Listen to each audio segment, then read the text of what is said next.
প্রধানমন্ত্রীর যাত্রাপথ মসৃণ রাখতে যান নিয়ন্ত্রণ করতে ময়দানে নামল আরক্ষা প্রশাসনের আধিকারিকরা।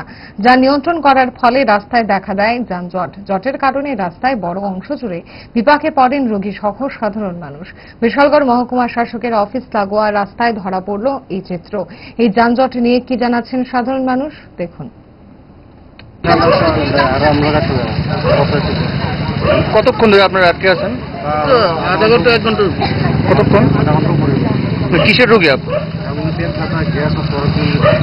কোন হাসপাতালে যাবেন আপনারা? জীবিতে কি কই পুলিশ এখানে?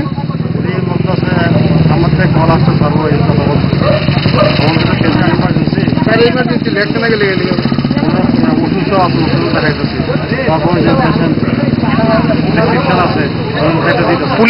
পুলিশ কি বলছে, মানে কি কারণে আটকে রাখছে? ওই ইমার্জেন্সি ব্যাপার লেখতে না গেলে পরীক্ষা হয়েছে 2টার থেকে আর কি। তো আমরা এখন যাইতাম পারতেছি না, গাড়ি টাড়ি কিছু পাইতেছি না, জাম।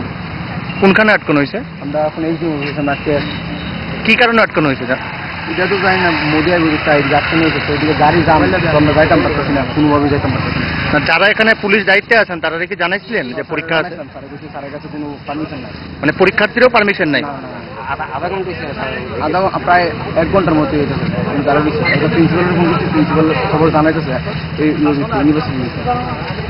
আমরা আগে থেকে তুলে আমরা বাইরে বাইলাম। নইলে কোন কলেজ? রামপুর কলেজ। কয়টার থেকে পরীক্ষা? 2টার থেকে পরীক্ষা।